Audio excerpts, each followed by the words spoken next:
All right, welcome back to another episode of the All American Hoops podcast. I'm Chris Driscoll. This is episode 123. Don't have our usual crew today. Both John and Matt, they're traveling home from the city today. But however, is able to get a great guest to fill in. We have a former guest from the first season that we did. We got my friend from college, Jacob Blumberg. How's it going? I'm really excited to be back. Yes, I have. I've been on here a couple of times. It's always a great time. Love talking ball with you. So yeah, when you asked me to come on, I'm like, absolutely, let's do it for sure. Absolutely, yeah. So yeah, we had you on in 2024 when the Bucks were first eliminated, and then then I had you on my other show, NBA Max, which no longer exists. That show transitioned into our other show on Wednesday. It's a different show on Wednesday nights, and it's called Fluent versus. It's a debate show, Fluent versus Chill versus Everyone. It's That's awesome. it's definitely a good change of scenery for sure. Jake, how are we feeling, man? You know, I'm excited. You know, it definitely feels weird as a Bucks fan. You know, for basically for many years to be watching the playoffs, and most of the time outside of 1 year to get crushed. That 1 year was nice though, but this year I'm literally I'm a neutral fan. I'm just a basketball fan. So even though it hurts, I'm definitely looking at it through a positive lens. Not really, actually. That was a total lie. It hasn't been positive, but it's unbiased. I'm unbiased now. No. I see what you're saying though, because like obviously you want your team to be in, and it's better to be stressed while watching it fun, rather than. But like the silver lining is always, and this is coming at it from the Mets fan / Giants fan, within the exception of those 2 years, which I know like not every team wins the Super Bowl, but like like Celtics fans, Celtics usually go far in the playoffs, but like coming at it, this sucks. Don't get me wrong, but like looking at it from stress free, which I'm actually getting sleep every night. It's low key a nice feeling. Like I'm still losing sleep from still watching the games late, but I'm able to type of losing sleep. I'm able to sit back and watch and enjoy the games while I'm falling asleep, rather than stressing out and then staying up another hour from either a big win or a big loss the next. So yeah, it's definitely bittersweet for sure. More bitter, but like the sweet way more bitter, right? Yes, 100%. Not too much sweet, but we can optimists. Both of us are school teachers, so we definitely need our sleep for sure. But let's definitely one silver lining. Mm-hmm. But anyway, before we dive into the agenda, I gotta give a big birthday shout out to my younger brother Matt, who obviously everyone knows Matt, whoever loyal watchers of the show, basically my right hand man. And just always comes on here, busts his ass off. The show wouldn't exist without him. So but I'm happy he was able to take the day off today. He was able to take the day off from work, and then he went to the Mets game actually by himself. Have you ever done anything like that? Have you ever gone to like a sporting event by yourself? So I've been to, never local, but I have been to sporting events by myself when I was traveling in Florida. I was visiting my grandmother, so she obviously wasn't interested in the sports. But I'm like, I've never been to a Miami Heat game before. I've never been to a Florida Panthers game for hockey. Oh, so cool. I'll just go. So I went myself. Oh, I also went to a Dolphins game myself. So yeah, I was like, what? Why not? But I've never been local by myself. I personally wouldn't do it, but if I'm traveling, for sure. Okay. No, it's always something that I've wanted to do, but I was happy he was able to do that on his big day now. So both John and Matt are actually they're both coming down to Jersey now because the three. Okay, I'm going to give another sibling shout out.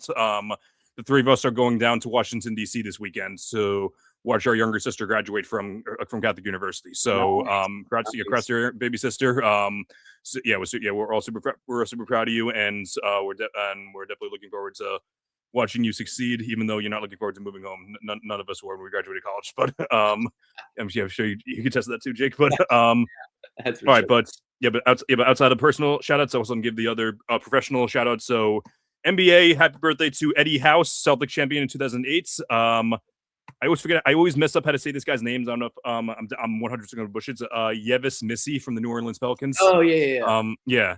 And big man Zach Edey. And then on baseball we have happy birthday to rest in peace Roy Halladay, one of the best postseason pitchers of all time. And I really wish that my brothers were on here for me to give this shout out. Shout out to Joey Cora. He was the did he coach? He may have coached the Yankees at one point. One of the guys. I don't know if he did, but like he was definitely the Mets third base coach for 2 years, and he was horrendous. But I still hope that he's enjoying having a good day though. And then NFL, you're gonna like this, Jake, actually. But there are we have three like I would say two legends and like one really good player. So happy birthday to Frank Gore, Rob Gronkowski, and Jake, to your guy Clay Matthews, actually. So no way, I didn't even know it was his birthday. What? Happy birthday, Clay. Nice. So usually usually when I break these down, I'm like I don't really know any of these guys, but like for each one, I'm like, oh, I know this guy. So like it was this was definitely a good day. So happy birthday to my brother and to everyone else. So we're definitely a good one for sure.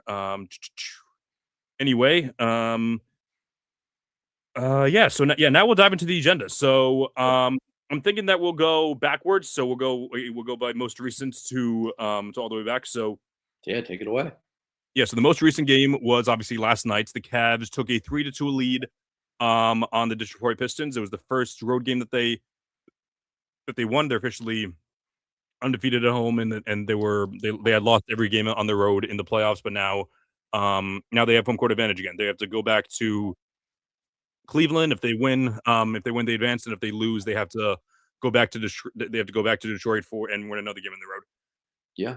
This is definitely an interesting series for sure because obviously I'm a Celtics fan first, but like I would say Donovan Mitchell is easily my second best player and my favorite non-Celtic in the league, sure. And he's someone that kind of has a mixed reputation. Like on one hand, he has some crazy highs, like three straight 30-point games in the series, but also pretty low lows. Obviously, like the first half of Game 5 and Game 4 were pretty brutal for him, and also the fact that's also just the fact that he's never made a conference final. So I was gonna say he always has that unfortunate, So playoff dropper. So it is definitely mixed for sure. But this is his prime opportunity to finally make it to that conference finals and go up against the Knicks. So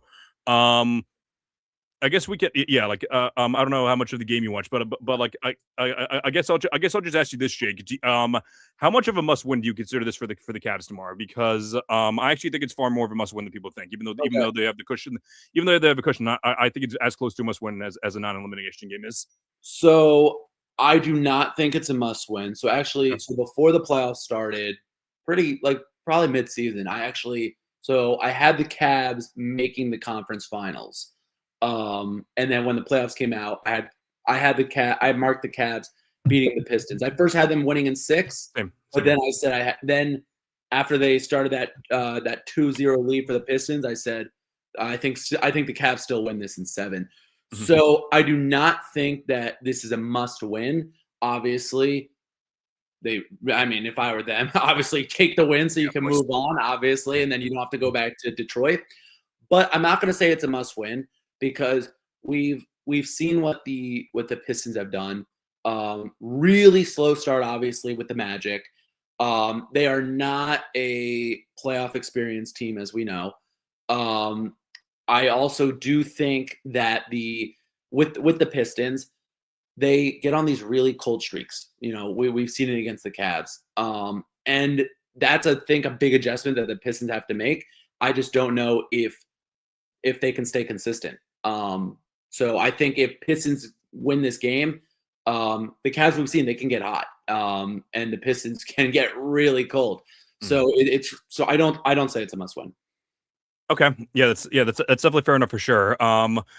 So I look at it from you could definitely look at it from that angle for sure. I'm looking at it in the angle of the fact that you're going into you guys, like, this has happened a couple times in history where like a team wins like obviously I'm not going to compare the two teams at all, because the thing that like this resonates from when the Celtics beat the Heat in Game 5 in 2012, and then LeBron had like his most famous game of all time, Game 6, where he just completely took over. So I'm not saying that Cade Cunningham is LeBron James, but however, the Celtics did. The fact of the matter is, the Celtics didn't take care of business on the road, but then they ended up losing in Game 7, which was a lot closer than Game 6 was. But and I just look at it in the lens of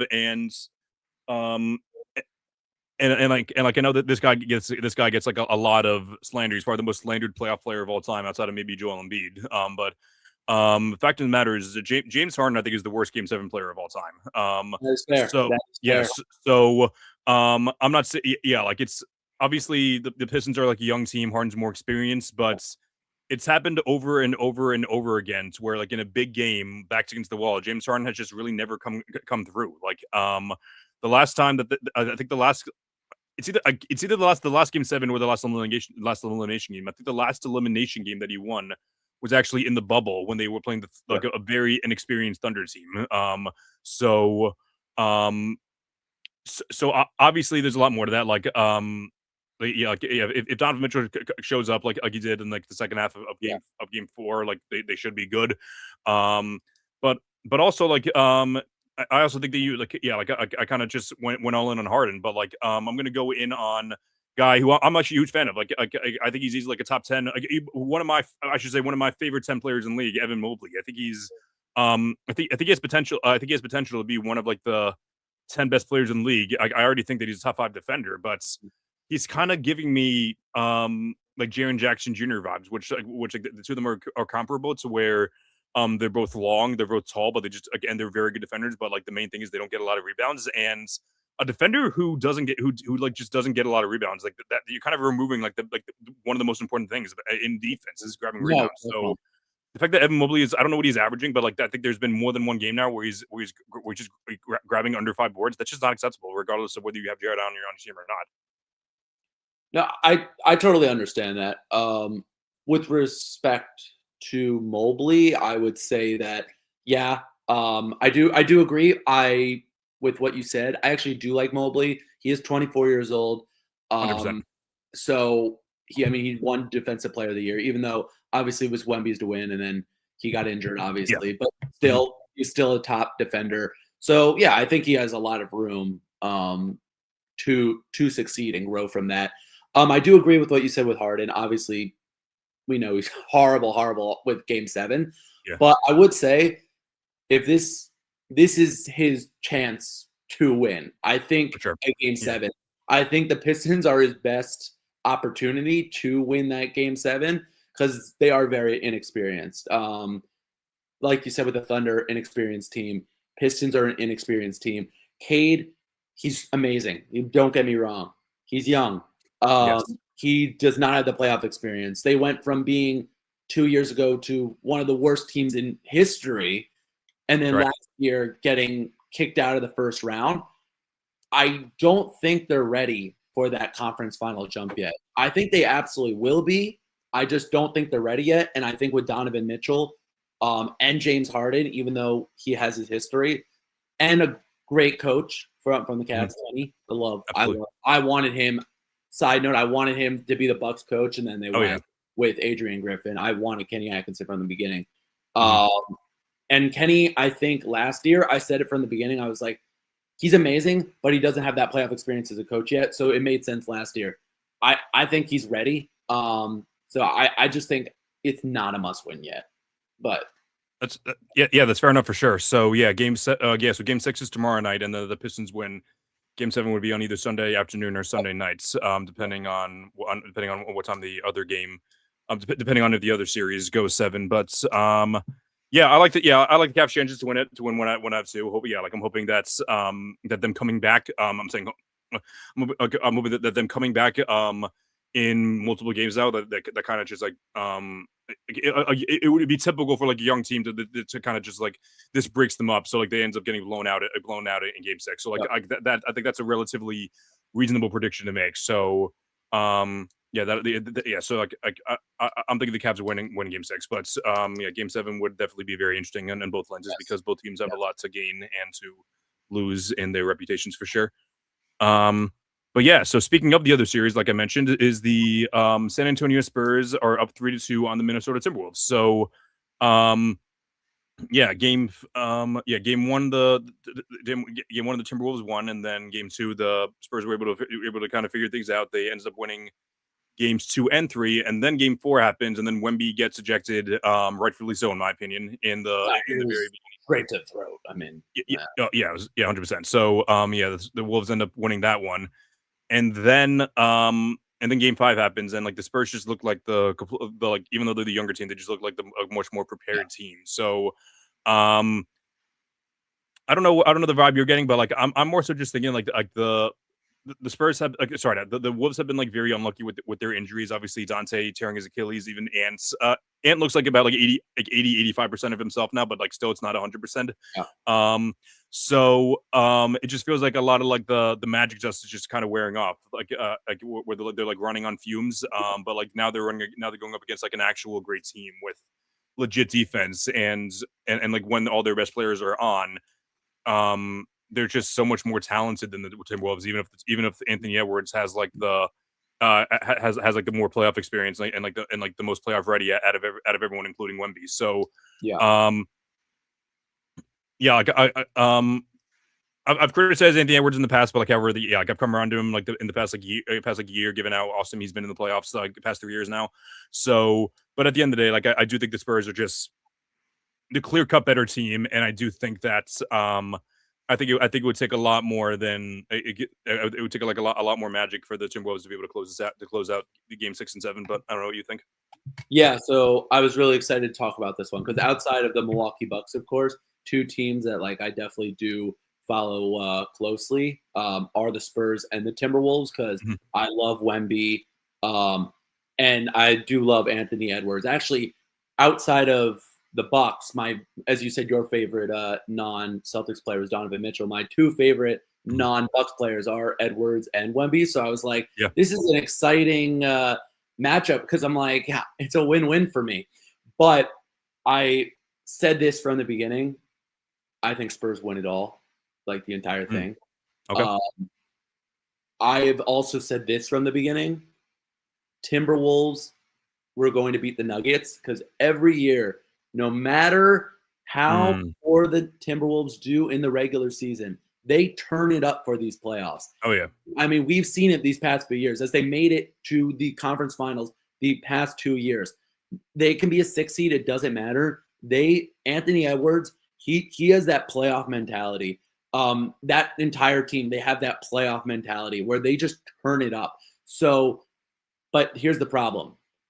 I was like, man, it's unfortunate they have to face the Spurs because the Spurs, it doesn't matter their playoff mentality, in my opinion. The Spurs are just so talented. They are so talented.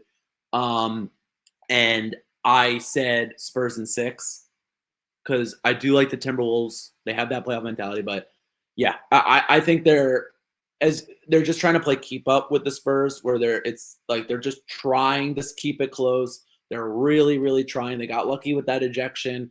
It's very clear who's the better team, Mhm. and if he didn't get ejected, Spurs would have probably won that game. I just don't think that the Timberwolves can keep up with this team, no matter how good they are in the playoffs. Yeah, I totally agree.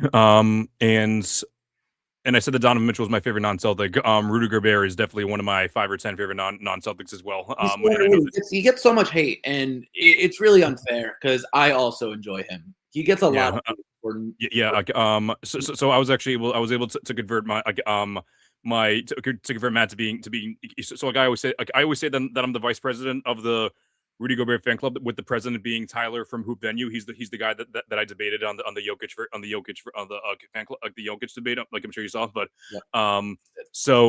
but yeah, I was able to get Matt to join that club. I think he's just doing it ironically just for me. But but like outside of like in our fantasy chat, I'm always getting fried for standing him. But like anytime he has a bad game, I just get ripped apart. I'm like, he didn't say anything when he had go when he was shutting down Jokic last series. But yeah, like his magic's kind of wearing off. Like, Wemby's just like Wemby's an alien. So like Gobert doesn't do well against those guys. So like, It's ridiculous how good Wemby is. I'm high on Wemby. I've always been like as soon as he got drafted, I'm usually don't say I know you're not his biggest fan. I know you're not his biggest fan. But yeah, so I'm like, yeah, this team is stacked. They're just absolutely. good. And yeah, Timberwolves unfortunately just ran into a chainsaw. Speaking of running into a chainsaw, we're gonna go with the other team that the Spurs would have to Yep. go against. And a lot of people are saying that like these I'll shout out Carson from Nerd Sash. He said that he thinks that parity is done because he thinks that like in like over like the next 6 years that the Spurs and the Thunder are gonna split the title. So I don't think I don't think there's really much for us to dive into the series. Obviously, the Thunder swept. Everyone was expecting the Thunder to win in 4 or 5 with Luka not playing. If Luka played, I still don't think they would have won a game. Like maybe they would have stolen one. That's maybe, what I said. I said yeah. they may have stolen one game. That was Yeah. it.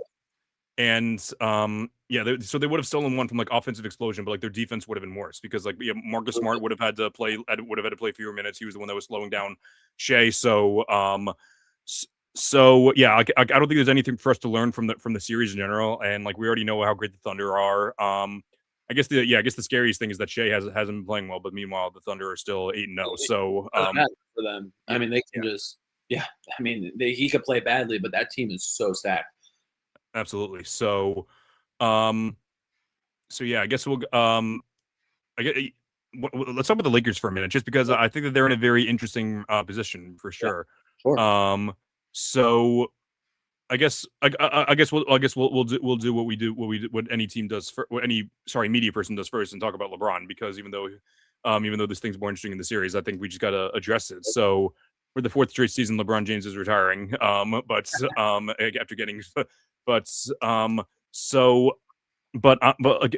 actually though, I'm interested to see what happens because I don't think he's retiring, and I'd be shocked, but I don't think I'm more so looking at what are they going to do? What is he prioritizing? Like I think the Nick Wright did a good job diving into like 4 different possibilities. So scenario 1 is just either opting into a deal with the Lakers or doing an opt out and doing like a 2-year extension like he's been doing. I don't even know if he has an opt out actually. But so like I think the Lakers are a high possibility given that he's 40. What is he? 42 now. He's gonna he's living with his wife and kids. Probably maybe just wants to do that. Which I think is a very high possibility. Yeah. Scenario 2, going back to Cleveland, just finishing it off there. Yep. Scenario 3, if depending on how far the Knicks go, if the Knicks win the finals, I don't think he's going to sign there. But like if they, I don't see that anyway. I think that's just unrealistic in my opinion. Him going to the Knicks. I agree for the most part. He would have to take the vet minimum, which I don't think he's going to. Which I don't think he'll take the vet minimum. I think he'll take like the MLE for depending on which team has cap space. But and then the last one, just for the last one, I think this one's even more unlikely, but I think it would be the most fun for basketball historians. That would be joining Golden State. But yeah, so like like obviously, we saw Stephen LeBron in the Olympics. It was amazing. Draymond obviously adores LeBron. So does Steve Kerr. So that would be obviously him joining the Knicks would probably like draw the most storylines, but like him joining the Warriors would definitely draw up the most like. It would drop like I don't even know what to compare it to, but like it would just be it would be very insane to say the least. Yeah, it would. Yeah, I think I mean, I've always said like him going back to the Cavs obviously makes sense. You know, that's where he started. Obviously, you know, he has a lot of loyalty still to the city of Cleveland because he's from Ohio. It makes sense. Also, I mean, Cavs have a really good team around them, as we can see already in the playoffs. So bringing in that veteran, even if it's for not very long, it's not just like, oh, you're from Ohio, so we're gonna bring you in. Obviously, he's still a good player, but I'm gonna be boring, and I'm gonna say he just stays with the Lakers. It's boring. Like I don't like. Obviously, I would prefer the Cavs because that's like a more fun storyline. I just think. At this point, you know, it's LA. His family is there. I don't think he wants everybody to just move. I mean, I think it happens, and then you know, that's it. I definitely agree. Beginning of this year, I said that next year would be his last year. I feel like I may have said that the year before, honestly, that like this year was going to be his last year, but but like it seems to be like obviously like I kind of poked fun at it like oh he said he said he was considering retiring 4 years ago, but this one seems a little more genuine, even if it's just to pick up storylines, which is also a very high chance as well. But I don't see a reason why he would like obviously if he wants to win a championship, like yeah, if he wants to prioritize making money, then yeah, like he's gonna stay in LA. But if he wants to if he wants to remain comfortable, then yeah, staying in LA. So like those two boxes are checked off, and wants to build Bronny, another box checked off. So the only one that doesn't that like is like can I win a championship? Um which like we'll dive into this in a second, but like I think the only two teams that like I listed, I think the Cavs and the Knicks can win a championship with him. I don't think Golden State can, even with if I you agree. instead. No Yeah. one. So yeah. I don't think. So Yeah, I don't. Yeah. yeah. So yeah, like I just think that LA checks off more boxes. Granted, more of those boxes have to do with off the court stuff, which Yeah. again, he's LeBron. He's already done a lot. Like why would he need to do things Doesn't for need to prove anything for on the else. court stuff?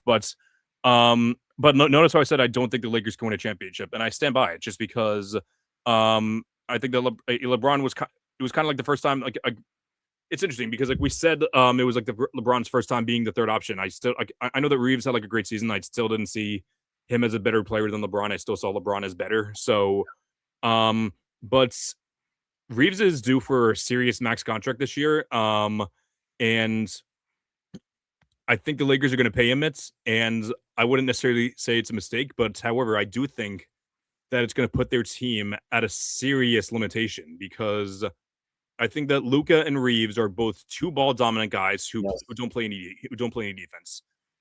I just think that is a recipe for disaster unless you have um your three other starters are OG Anunoby, Chet Holmgren, and Victor Wembanyama. You need three elites of like not those three guys. I'm not saying like those three guys, but like of those caliber, you need three great defenders around you in order to maintain that defense. You also need good shooters. Luca and Reeves are good shooters, but like they're also ball dominant. Ball dominant guys need shooters. So by just paying both those guys the max, I'm someone yeah, like I criticize both Luca and Reeves a ton. I think that's some of it might be me being biased, but I do think that some of it's valid given their defense and their heliocentric ball dominance. So I think it's I wouldn't necessarily blame them because if you do let Reeves walk and he becomes a superstar somewhere else, you look like a moron. But Yeah. I think that the Lakers would have a serious problem if they decided to pay both Reeves and Luca. Yes. No, that is absolutely fair. Because also, I mean, yeah, it's hard. It's hard with that. I mean, obviously, we've talked about with that Luka trade. I mean, being one of the worst trades. If I think it's the worst trade in history. Easy. But it's really, really difficult due to their defense. So it's interesting to see where the Lakers go from here because I do agree with you that Lakers cannot win a championship in their current form, and I don't think they can win a championship anytime soon. Being with the Spurs and OKC, so yeah, they're in for probably like first round, maybe like second round exits. Totally agree. So yeah, it'll be interesting. Yeah, like this will be one of the more interesting off seasons for sure. Yeah, depending on what they do with LeBron. Like if LeBron walks, do they do they maybe try to do like a sign and trade for someone else? Right. I don't know. Is DeAndre Ayton going to opt into his contract? He's due $8 million this year. Does he think he can make more? I don't know if he can or not. Yeah. Six. I think he averaged 16-10 this year, which is very good. But I think I still do think the lack of intangibles. Again, he's another one that just like he's a talented player, but he puts a ceiling on teams given everything. So Yeah. I just I don't know what to make of what the Lakers should do because like allowing Reeves to walk for nothing sounds silly, but at the same time I agree. Yeah. I also, not to be just like a doom and gloom, but I will. Yeah. They can't really do much in the West. It's like no. Yeah. like I mean, Yeah. they can try, but I don't unless it's some magical run, which I don't see from them because, like we said, no defense from your stars. I mean, I don't know. Yeah, they're in trouble. They're in trouble. I mean, I mean, the league's really in trouble. No, for sure. Yeah, but now we'll go over to the back to the East now because we're gonna go back another day where the Knicks finished on Mother's Day, sweep the Sixers. I'm excited to talk. Continuing on the Sixers. Mother's Day is their least favorite holiday from the Kawhi bounce in 2019. Like I remember, Jake, I remember where I was. I was actually at work. in Eli Allen Brewster Hall. I was working in the office. I was on duty there while he hit that shots. Oh, that's And then cool. Jason Tatum turned into Jesus Christ Yep. on in 2023 on Mother's Day, and then 2026 Mother's Day. So that's what is that 8 yeah, so 3 times in 8 years the Sixers season ended on Mother's Day in pretty brutal fashion. The first one was from being too close to the next two, which is getting absolutely embarrassed. Yeah, So it's yeah, so yeah, of Embiid. yeah, So it's crazy. Yeah. So yeah, we'll talk about the first one. Okay, let's talk about the winning team first because we'll go the Knicks. I'm excited And to talk about them. yeah, so the yeah, I'll be straight. Like yeah, like I'm someone that's I shouldn't say like I shouldn't say that I was lower on the like, I guess a couple years ago I was lower on the Knicks, like given like small guard, but then they traded for but then like after and like I was more so not a fan of their team like when they had Randall and those guys, but then when they traded for Karl Anthony Towns, which Mhm. I think okay, this definitely raises this team's floor for sure. Oh, But yeah, but I my think he's the best player on the team, in my opinion. That's probably Towns, a hot take. I he's think okay. Oh, I like that take. yeah, I think it's a hot take, but I say Cat's the best player on the team. So he's been the best player in the playoffs in my opinion. So like yeah, like I'll give you that. Like I don't think I'd build around Towns before Brunson, but I do um agree with that. But like I think talent wise, I think Cat is better than Brunson, in my okay, opinion, even though I'm okay with I think you gotta build around both. yeah. So, I think it's like and I used to not Kobe and Shaq 1A, 1B, but like yeah. in a lesser sense. In a lesser sense. So I used to disagree with that because like I think that both of them are defensive liabilities, both Brunson and Towns, but it's shown that it hasn't been too big of an issue to date so far. It was an issue. It became an issue last year when it was when Halliburton, like a guy like Halliburton, like knows how to dissect offenses without scoring himself. So, whether that happens next series with whether they play the Cavs or the Pistons, that'll be interesting. But I don't know. Like, yeah, I think the Town. You say the Towns has been the best player. I think the Towns has been debatably the best player throughout the entire playoffs. So, so he's been very, very good. And obviously, this is all without OG Anunoby playing for like the last few games.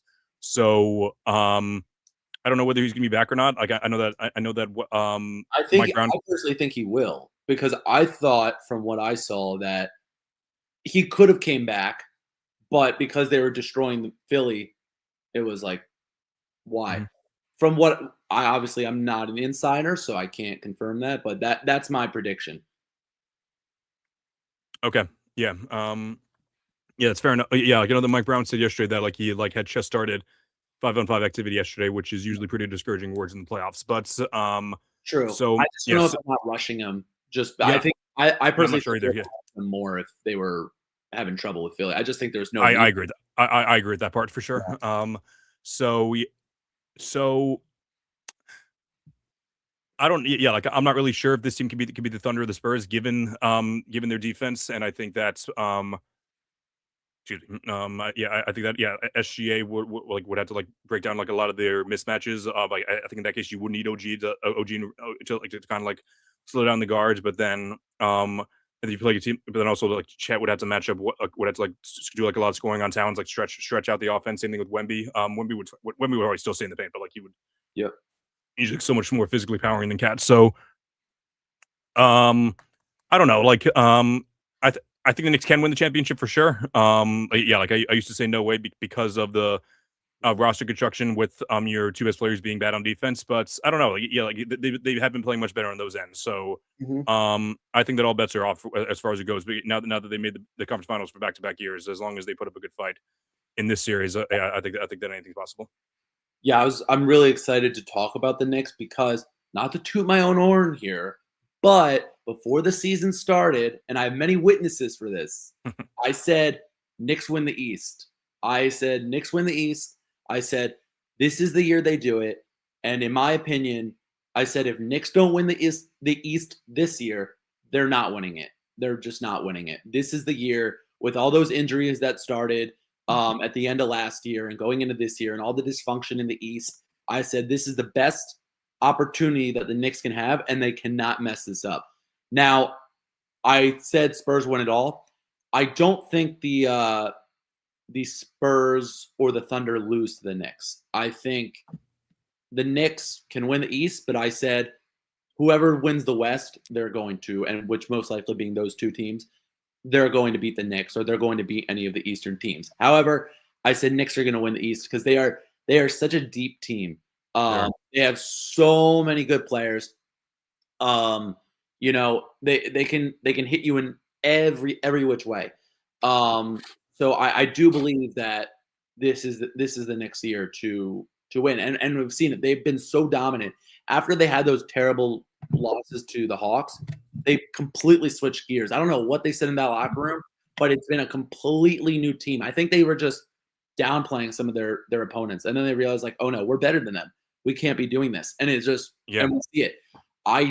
Whoever wins, Cavs or Pistons, I say Knicks in 5. Okay. I said from the beginning, it's a cakewalk through the East for the Knicks. From the beginning, I mean, this could be a terrible take if they somehow lose in the conference finals, but I said I don't think they have anything to worry about. We'll see if I'm on freezing cold takes after this, but they got nothing to worry about in the East. They got something to worry about with the Spurs or the Thunder, that's for sure. But they don't. We got 3 people watching this right now, so I wouldn't necessarily say you have to be concerned about going on freezing cold takes. But maybe they recorded and they posted. Who knows? Maybe who knows? Yeah. So, yeah, they're like obviously, yeah, like they've looked the best they like we can, as much as we can refer to the past 2 years. Fact of the matter is that they've looked better than they have in the past 3 seasons. So like the best they've been in a very long time. So firing Thibodeau was a great idea. Maybe it was, yeah. Like, all of it's gonna be determined in the next round, but it'll be very interesting to see. It'll be if the Cavs, yeah. Like, actually, no. Regardless of what happens next series, it'll be, it'll be like Mike Brown's gonna be going up against another Cavs coach, either whether it be JB Bickerstaff or Kenny Atkinson. Yeah, that's right. Yeah. So, yeah. Who knows what's gonna happen there? But obviously, yeah, I'm rooting for the Cavs, but yeah, like it'll be, yeah, I think the Donovan Mitchell versus Jalen Brunson is always, yeah, like I've always argued, I'm having Mitchell, obviously, but I think that would be a very fun. Like Brunson's kind of separated himself after this playoff run, but who knows? Yeah, anything can happen in the later rounds, but yeah. So, yeah, but let's dive into the Sixers real quick because obviously they're the team that's that's completely devastated our season. Even though I do think the Celtics devastated their season more than the Sixers winning, in my opinion. But actually, no, that's kind of a coward take, actually. But because because what the Sixers did was impressive. Paul George played awesome basketball. Tyrese Maxey continued to play great. I think it's crazy though that Embiid played his best basketball for a week and then just completely shut down. So it's bonkers. But and then they fired Daryl Morey. So yes. I don't know what you do with the Sixers though, because Embiid has that crazy contract, which I know we can talk about like how great he played and everything, but that contract is not going to get better. It's going to get worse because he's owed like a boatload of money over the next 4 years.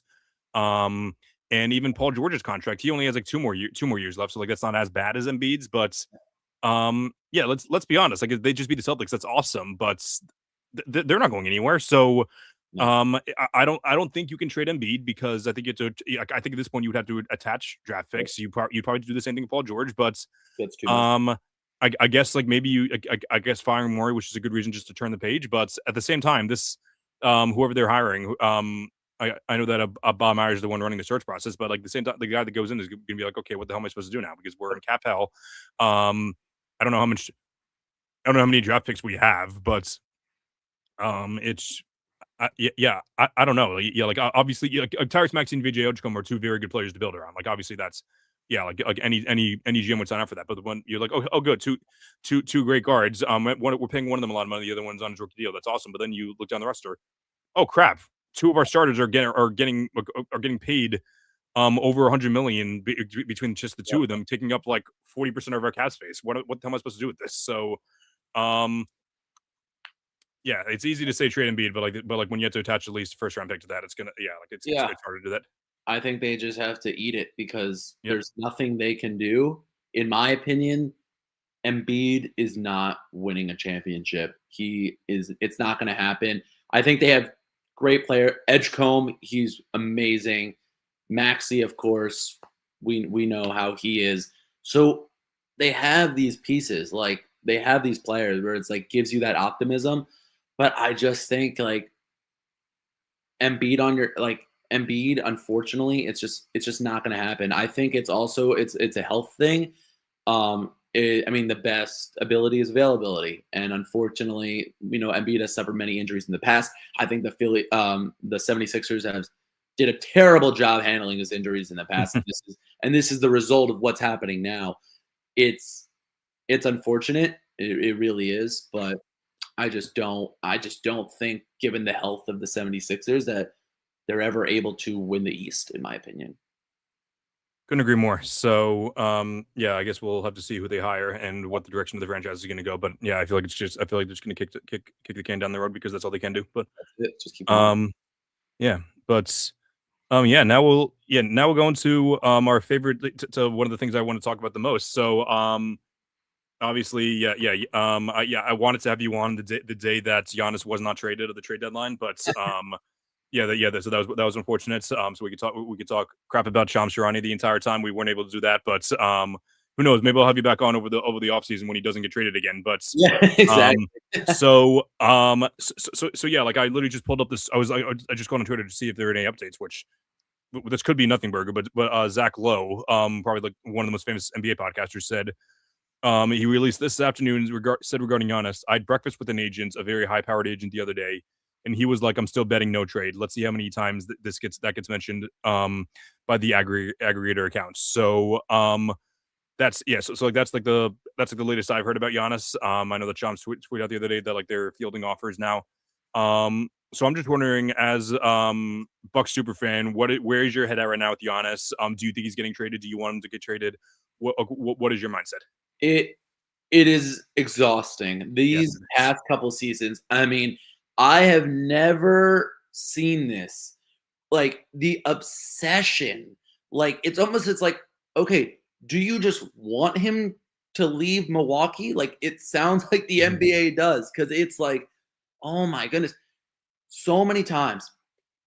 This time I'll talk about how it's a little bit different. But in the past, Giannis is like, I love it here. Milwaukee's my home. My family's here. This is where my family's raised. You know, Doc Rivers, with all his faults, obviously is the coach and is very close to, and so happy he's gone, by the way, but that's Yeah. a different story. But Doc Rivers was like, no, he's not getting traded. Like, he's not getting traded. And then they're still like, I don't know. Giannis might get traded. It's like, all right, you guys just want clicks. Like that's really it. In the past, I was like, he's not getting traded. He's not getting traded. It's not happening. It's ridiculous. And it's not happening.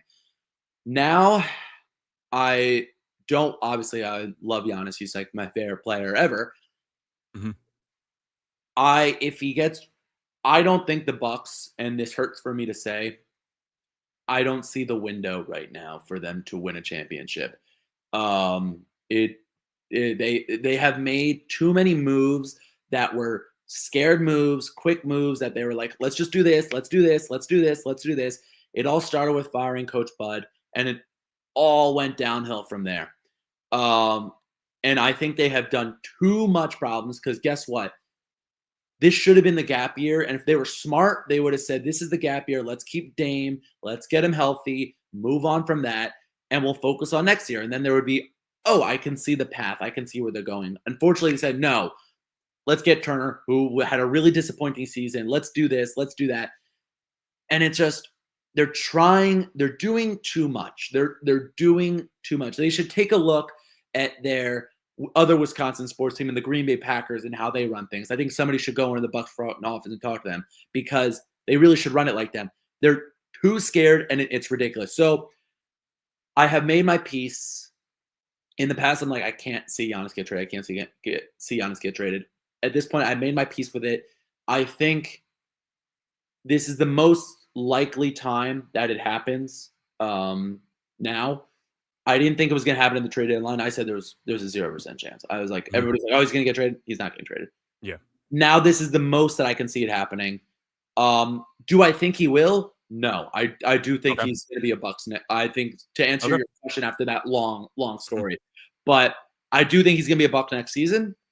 However, it would not surprise me if he in the past. It would have surprised me like crazy if he got traded. It would not surprise me. It would not surprise me. I think Giannis has been very frustrated with the Bucks organization Of course, definitely so. because they did not want him to play. And honestly, I get it from both sides. I get obviously Giannis loves basketball. He wants to play. Bucks organization, why are we if we are going to trade him, why do we want to risk his injury? Like, and why do we want to re-aggravate it? Like, it wouldn't make sense. So no, if I have to predict, he will remain a Buck. But I can see him getting traded. And honestly, I don't want to play wishy-washy here. Yeah, I got you. Yeah. I want to make that's why I want to make a decision. But it hurts for me to say, as a personal fan, I wanted to stay. But as a Bucks fan, I see it. I see trading him because there's no window for us to win a championship at this point. Right. Yeah. Not.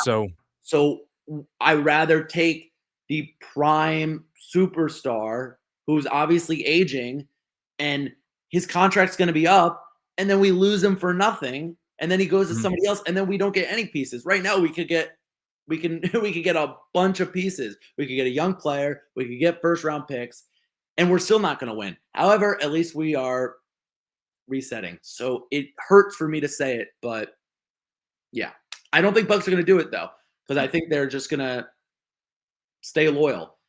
Okay. Yeah. So yeah, I was definitely with you for 99% of what you said. I personally think it was the right move to fire Bud initially, just because it was back-to-back seasons where like it was kind of initially, but now in hindsight, okay, it was the way they reacted to everything. I was actually excited at the time. I won't even lie. It actually so egg on my face. I was like, yes, he's gone. But now I'm like, oh gosh, should have kept him. Yeah, and it's just one of those things because like like the Bucks were doing great with Griffin. I know that maybe like they weren't as good as their record was indicating, but the fact of the matter is like they didn't get better when he left, and they talk. Yeah, and then they replaced him with Doc, and I know that like the revisionist history, or not revisionist history, more so hindsight 2020 will say, why the hell did you trade for Dame? Listen, like I obviously I'm happy that trade happened. Like I love Drew Holiday more than anyone, but the fact of the matter is that he also he got cooked by Jimmy Butler in the playoffs, and I don't think there is. And Chris Middleton, as we saw, was on the decline. So I don't think there was a world where like that core was winning a championship again. So that one I don't change. So I changed my opinion on Bud. They should have kept him. Dame, if I could go back and do it again, it's Damian Lillard. Of course I would trade him. Of course. 10 times out of 10. It honestly, the most unfortunate part is injuries. It was injuries. 100%. And the Giannis and Dame could not play together in the playoffs. If Giannis, Dame, and Chris were able to play together in that first one, yeah, I think they could have went far. I don't know. I don't think they would have won it all. Like, I'm not going to say that. But I think they could have went far. I do think they could have went far. At least I think they could make the Eastern Conference final. Definitely, But unfortunately, injuries, they are the worst. Absolutely. So anyway, I'm gonna turn this back into my opinion now. So obviously, the reason why the Giannis news. 1 second, sorry. So obviously, one of the main reasons why the Giannis news is sparking up again was because my Boston Celtics were eliminated, and now they're saying, okay, so should the Celtics blow this up? And more specifically, after like each time the Celtics get eliminated, should they blow it up? But now it's also, hey, look, your franchise player just went on Twitch stream and talked about how this season was his favorite season ever, after watching his running mates be out the entire season, and then they blow a 3-run lead to the team that they usually beat in every year of the playoffs. So if there was any time to I'm like you, I've been fighting for years and years and years, and I'll add on to that in a second. That's no, do not break up Jason Tatum and Jaylen Brown. That's stupid. His comments have made those comments now valid, like from 2018 to from 2017 to 2025. I think that I'll stand by it. Anyone who thought that they should have split up the Jays were stupid. And like this is the first time I'm saying ever. Okay, you're not stupid if you want to break them up now. So exactly my opinion. Like it hurts for us as personal fans, but as Bucks fans or as Celtics fans. However, I'm gonna put 10 toes down now. I do not want the Celtics to trade Jason Tatum and Jaylen Brown. I do not want the Celtics to trade Jaylen Brown. I understand even if it was just Giannis for Jaylen Brown straight up, I would be hesitant. Not because Wow. I understand Giannis Antetokounmpo is at least a tier, probably even 2 tiers above Jaylen Brown as far as it goes for. I think that Jaylen Brown's a top 12 player in the league probably right now. I think Giannis is top 3 probably. So, but the fact of the matter is, as talented as Giannis is, what is this? I think 3 of the last 4 years he hasn't finished with his team. Only eight playoff games in 4 years. So it's just tough to consider that. Obviously, Jalen's had his other injuries for sure, but Giannis is the bigger body. He's the bigger body. He's older. He relies more on like his strength and size. Um, and I think that Jalen's ability to shoot more and like has like more of an outside shots. I think he fits better with Jason Tatum than Giannis would. So um, obviously, yeah, like if they flip flopped Giannis and Jaylen Brown today, I would be, oh crap, I'm gonna miss Jaylen for 24 hours, and the next day I'd be like, let's fucking go. Giannis is on my team. We got So Giannis, um, yeah. yeah, so like I wouldn't be upset with the fact that we have Giannis. I'd be more upset that the fact that Jalen's off the team. So, but at the end of the day, I'm happy. I'm happy that I'm not the one making this decision. And that it's a guy like Brad Stevens who I trust with my life. So, yeah. As of today, So my number one thing is number one. I'm gonna trust Brad Stevens with what he does. But if that's too much of a cop out answer, then my answer is going to be I'm doubling down. We're building around Jason Tatum and Jaylen Brown, and for the next however long, unless Jaylen Brown demands a trade, those are going to be the two guys to build around, and then that's what we're going to do. Yeah. I do actually agree. I don't think they should trade Jalen for. I think they should keep them together because, yeah, I think the Celtics still have a window. Unlike us, you guys still have a window. I have seen some reports like, oh, what if Giannis for Jaylen Brown straight up? Like I've seen that. No, Yeah. I would not personally No. want that Yeah. at all. I do think he's a great player. Don't get me wrong, Jaylen Brown, Mhm. but no, not even. He's You, also only 2 years younger than Giannis. I would be so mad. I'd be you, so mad. you need no like so like I saw like a 3-team deal. It would have been this isn't viable anymore because the Hawks didn't do well in the lottery, but like it would have been like sending Jalen to the Hawks, a high draft pick, like one of the highest, like a top 5 draft pick to the Bucks, Giannis to the and like obviously like at least like 3 or 4 other picks and salary fillers, whether probably like I don't know. I'm assuming I don't even know who would be the salary filler there. I'm assuming it would be someone from the Hawks, but So, yeah, yeah. I, So yeah. No, you keep going. oh yeah. So like I think I don't know what a Giannis trade package is going to look like exactly. Like I know that whenever anyone says oh like it's superstar, it's going to be it has to be like at least it's going to be 2 starters and 4 first-round picks. Trades aren't like that anymore. Given this, I think the secondary has a lot to do with it, but I also just think that it's a matter of it's a matter of roster construction. We saw Kevin Durant. He was traded like I know that Giannis is younger than Kevin Durant, but Kevin Durant was traded for Dylan Brooks, Jalen Green, and 1 first-round pick. It was the 10th pick, so like it was a relatively high pick, but it wasn't a lot. So like I'm not saying that Giannis isn't going to get traded for a lot. I think he will. Yep. But I do think it'll be a draft pick centric trade rather than like a superstar, unless it's like an urging star like Jaylen Brown. But I'd be curious to see what your thoughts on that are. Yeah, like I said before, I do think that the Bucks should trade Giannis. But all the trades that I have seen for it have been the worst trades. Like at the trade Yeah. deadline, all these trade predictions, I'm like, why would the only one that I've seen that I was like, will I be upset? Of course. But okay, was the Heat. Outside of them, it was the worst trade. I mean, the Warriors had the worst one. I was like, what are you doing? Yeah. I mean, it wouldn't even make any sense. I was like, Yeah. who's making this? I mean, that's my problem, really. It's like if he gets traded, I understand it. We have a path. But it's like, just be smart with the trades. And I really hope the Bucks, because I saw some things, it's like, oh, maybe they'll like let Giannis like choose a little bit with the trades and all that. If you're the GM of the Bucks, John Horst, you gotta be loyal to the Milwaukee Bucks. And I Yes. understand, like I said, Giannis. I have a poster in my classroom of Giannis. I love Giannis with all my heart, but I am a Bucks fan first. I was a Bucks fan before Giannis. I'll be a Bucks fan after Giannis. So if we do trade Giannis, we better get the entire house for Giannis. Yep. The entire house. I have a few trades that I would, like I said, will never be happy, but I will be, okay, like this is a good trade. Unrealistic. This is the unrealistic one. Jalen Johnson, not going to happen. Just throwing out there, just saying that would be nice if the Hawks will maybe want to do a full rebuild. I would appreciate that. Mm-hmm. I saw something interesting, and I was like, I would be good with this. Bucks wanted Evan Mobley with a couple first. Cavs did not. I don't think Cavs wanted to do that. I think that's the best trade in my opinion. If there is a trade, I would like Mobley with a couple firsts. And then I saw one at the trade deadline that was the best of the trade deadlines was Hero with some other young guys because the Bucks said that they wanted some young guys with a couple firsts. If I had to pick one, I think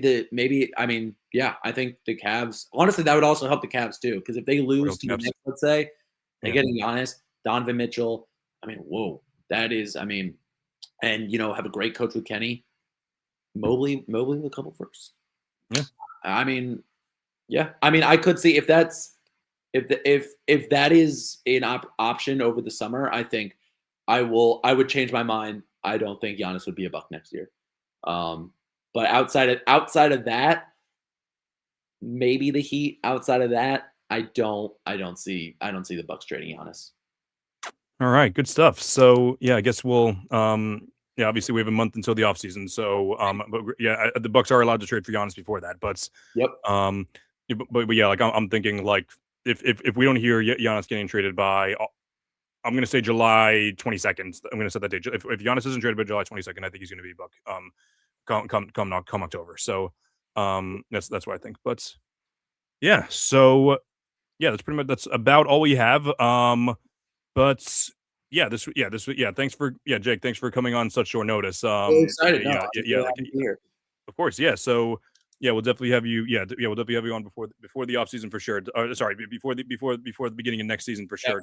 Especially if there's the honest trade, I'll be. 100%. Yeah, we'll do an emergency pod with you. So, all right, awesome. So this has been another episode of the All American Hoops podcast. Be sure to follow me on all social media platforms. I'm All American Hooper on TikTok and Instagram, at American Hooper on Twitter. Be sure to check me out on Wednesday nights, Fluent versus Chill versus Everyone at 8:30 Eastern. Check out my additional content on sportsfluent.com. But yeah, this has been another episode of the All American Hoops podcasts.